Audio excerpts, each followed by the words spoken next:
Hello दोस्तों, EFL learning के नए वीडियो में आपका स्वागत है। ओएनजीसी या oil and natural gas corporation company dividend देने जा रही है। पीएसयू गवर्नमेंट कंपनी है, तो इंपॉर्टेंट डिविडेंड डेट्स कौन सी है जो आपको ध्यान में रखनी है अगर आप उसके शेयर होल्डर है या फिर डिविडेंड के लिए इंटरेस्टेड है। तो कंपनी की डिविडेंड हिस्ट्री के बारे में बताएंगे। ओएनजीसी कंपनी के बारे में आपको हम इस वीडियो में डिटेल में बताएंगे, उसकी स्ट्रेंथ वीकनेस के बारे में बताएंगे। और हर बार की तरह हमारा फोकस रहेगा value and learning with focus on data. तो लास्ट तक बने रहिए। अगर आप बिगनर है तो बहुत सारी नई इंफॉर्मेशन आप लेकर जरूर जाएंगे इस वीडियो से। तो बड़ा कॉरपोरेट एक्शन है 13 फरवरी शनिवार के दिन। उस दिन क्वार्टर 3 के रिजल्ट आने वाले हैं और कंपनी डिविडेंड का भी ऐलान करने वाली है।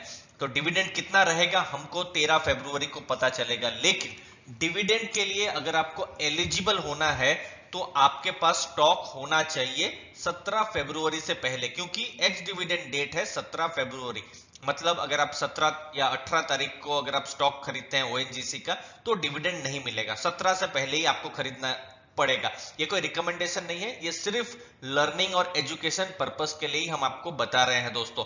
तो ओएनजीसी के लिए जो रिकॉर्ड डेट वो रहेगी वो 20 फरवरी को रहेगी।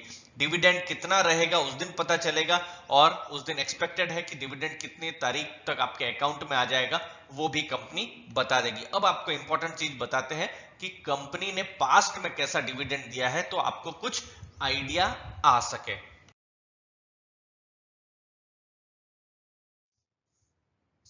अब दोस्तों देखिए, पिछले साल 23 मार्च 2020 की एक्स डिविडेंड डेट थी। जैसे कि अभी आपने 17 फरवरी 2020 की डेट देखी, तो 5 रुपए का इंटरिम डिविडेंड कंपनी ने दिया था। यहाँ इंपॉर्टेंट बात यह है, 5 रुपए का डिविडेंड दिया था और कोई इन्वेस्टर उस लेवल में इंटर भी किया था, क्योंकि तब स्टॉक प्राइस मुझे याद आता है 80-85 तक स्टॉक प्राइस चला गया था और मार्केट भी आपको याद होगा 2020 के मार्च में गिरी हुई थी। तो 80-85 में 5 रुपए अच्छी खासी डिविडेंड यील्ड हो गई थी। अब देखिए 2019 की अगर हम बात करें तो इंटरिम डिविडेंड यहां देखिए 28 फरवरी 2019 में 5.25 रुपीज।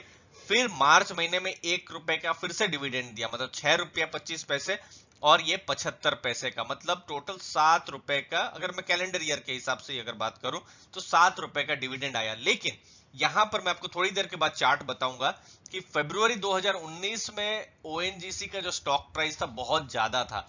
मुझे याद आता है 140-50 है। अभी चार्ट में भी एक बार कंफर्म कर लेंगे। तो बहुत सारे ऐसे भी इन्वेस्टर है जो लॉन्ग टर्म इन्वेस्टर, जो 5-6 साल से जो ओएनजीसी को होल्ड करके बैठे हुए हैं, तो उनको अगर कुछ मिल रहा है तो वो डिविडेंड ही मिल रहा है, लेकिन स्टॉक का प्राइस एप्रिसिएशन नहीं हुआ है। अब देखिए 2018 की बात कर लेते हैं। 2 बार डिविडेंड आया, 2 रुपीज 25 पैसा और 1 रुपीज 35 पैसा।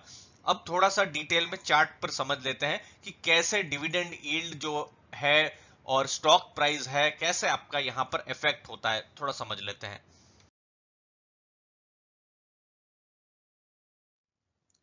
देखिए लॉन्ग टर्म के इन्वेस्टर्स का ओएनजीसी में बहुत अच्छा एक्सपीरियंस नहीं रहा। ये देखिए 2017 की जो शुरुआत थी, स्टॉक प्राइस 200 रुपए के पास था, जो कि बिल्कुल अभी आधा हो गया है, 100 रुपए हो गया है। हाँ, कुछ मिलता है तो उनको डिविडेंड मिलता है। यहां पर आपका ध्यान हम लेके जाएंगे 2019 के ये वाले समय में, जो हमने अभी आपको दिखाया, जो डिविडेंड का समय था फरवरी मार्च का। 160 के पास में स्टॉक प्राइस था। 2 बार डिविडेंड भी मिला फरवरी में, मार्च में। तो 6 रुपया 25 पैसे का डिविडेंड मिला, 5 रुपया 25 पैसा और फिर 1 रुपए का। तो 6 रुपया 25 पैसे का डिविडेंड मिला, मतलब अप्रोक्सीमेटली 4% की डिविडेंड यील्ड। लेकिन जो इन्वेस्टर उस लेवल में इंटर करके होल्ड करके बैठे हैं उनको 4% तो चलिए डिविडेंड मिला, लेकिन उनका पैसा यहां पर देखिए वहां पर वेल्थ इरोजन ही हुआ है। लेकिन जिन्होंने 2020 में एंट्री की है, ये देखिए 2020 में ये वाला जो समय था और मार्केट भी तब अच्छे खासे पैनिक में थी। जब 5 रुपए का जो डिविडेंड आपने देखा तब स्टॉक प्राइस 75-80 रुपीज के पास था। तो उन इन्वेस्टर के लिए तो थोड़ा सा स्टॉक भी अच्छे खासे 10-15% थोड़ा ऊपर भी है और डिविडेंड भी मिल रहा है। अब देखना पड़ेगा कि कैसा एक्सपीरियंस रहता है। और अभी ओएनजीसी के बारे में और थोड़ा हमको समझना पड़ेगा। जो डेट आएगी हमको डिविडेंड के बारे में पता चलेगा। लॉन्ग टर्म इन्वेस्टर्स के लिए क्या, उनके लिए क्या अच्छी डिविडेंड यील्ड होगी वो भी देखना पड़ेगा। और सब कुछ डिपेंड करता है रिजल्ट के ऊपर अगर अच्छा रिजल्ट आता है, कंपनी के पास कैश होता है डिविडेंड देने के लिए, तो फिर तो डिविडेंड एक्सपेक्ट कर ही सकते हैं, लेकिन वो हमको क्वार्टर 3 में ही पता चलेगा। कंपनी के बारे में थोड़ा बहुत समझ लेते हैं। तो दोस्तों, ओएनजीसी या oil and natural gas corporation government company है, गवर्नमेंट की बड़ी हिस्सेदारी है। कंपनी क्या करती है? क्रूड ऑयल एंड गैस इसको बनाती है, मतलब इसकी खोजबीन करती है, इसके जो अलग अलग बेसिन्स में ये खोजती है, भारत में, भारत से बाहर भी ये जो तेल है उसको खोजती है और उसको बाहर निकालती है एज ए रॉ फॉर्म, जो कहते हैं ना, क्रूड के फॉर्म में वो उसको बनाती है। और भारत का जो 75%, जी हाँ 75% इंडियन डोमेस्टिक प्रोडक्शन ओएनजीसी करती है। अब वो क्या करती है? क्रूड को तो उन्होंने निकाल लिया, लेकिन उसको पेट्रोल बनाना होगा, डीजल बनाना होगा, तो वो काम कौन करती है? इंडियन ऑयल करती है, भारत पेट्रोलियम, हिंदुस्तान पेट्रोलियम। तो इसीलिए आप अपनी रोजमर्रा की लाइफ में आप देखते होंगे, इनके सिलेंडर्स देखते होंगे, पेट्रोल पंप्स देखते होंगे, किसके देखते होंगे? आईओसीएल या भारत पेट्रोलियम या हिंदुस्तान पेट्रोलियम के, क्योंकि ये सब फिर बाद में नेक्स्ट लेवल का प्रोसेस जो आप तक पहुंचाने का काम जो है वो ये सब कंपनियां करती है। ऑयल मार्केटिंग कंपनियां भी इनको जनरली कहा जाता है, लेकिन जो बिल्कुल जो स्टार्टिंग का जो काम है वो है ओएनजीसी का काम, जो कि सबसे ज्यादा जरूरी है, और फिर बाद में प्रोसेसिंग और फिर आपके पास तक पहुंचाने का काम है इन सब कंपनियों का।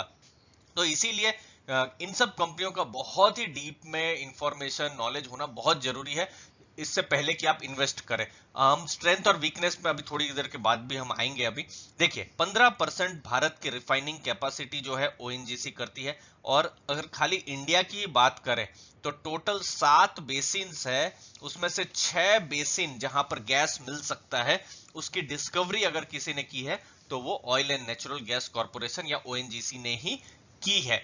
अब थोड़ा कंपनी के बारे में हमने समझा, अब कंपनी का स्ट्रेंथ और वीकनेस भी समझ लेते हैं। हम बहुत ज्यादा फाइनेंशियल डेटा में नहीं जाएंगे, क्योंकि क्वार्टर 3 का वेट कर लेते हैं, रिजल्ट आ जाए तो उसके बाद बिल्कुल डिटेल में हम आपके साथ वो सब डिस्कशन भी कर लेंगे।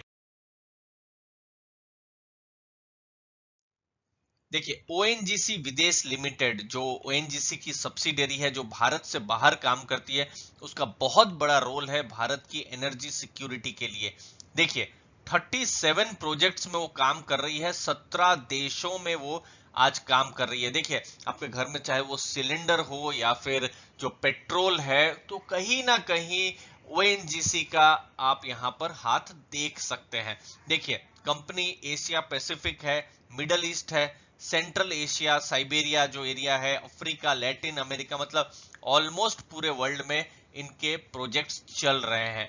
अब देखिए, स्टॉक प्राइस तो बढ़ा नहीं है, वो भी हमने देखा। देखिए, 4-5 साल में ही हमने देखा 200 रुपए कहाँ 2017 की शुरुआत में था और अभी 100 रुपए के आसपास आ गया है। तो रिस्क भी है। रिस्क क्या है? कैपिटल इंटेंसिव बिजनेस है, मतलब ये बिजनेस ऐसा नहीं है कि आपने शुरू कर दिया और 2 महीने बाद आपको पैसा मिलना शुरू हो जाएगा, नहीं। ये कैपिटल इंटेंसिव है, क्योंकि इनकी खोजबीन करते रहते हैं, ऑयल एंड गैस की करते रहते हैं, तो उसमें समय भी लगता है, तो उसको ध्यान रखना है। साइक्लिकल इंडस्ट्री है, तेल के प्राइस रोज ऊपर नीचे होते रहते हैं, तो वो भी समझना है। रिसीवेबल्स, मतलब जो पैसा मिलने का है वो कभी कभी डिले हो सकता है, कभी कभी नहीं भी मिल सकता है, तो ये सब रिस्क भी है जो ओएनजीसी के बिजनेस में।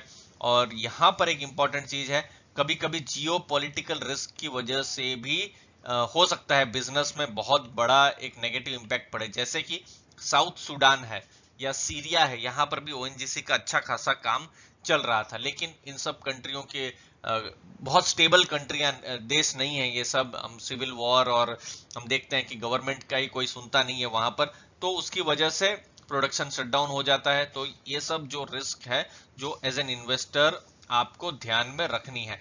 बाकी फाइनेंशियल चर्चा क्वार्टर 3 का रिजल्ट आ जाने दीजिए दोस्तों, उसके बाद करेंगे। डिविडेंड की और ज्यादा डिटेल्स को लेकर हम फिर हाजिर होते हैं नए वीडियो में।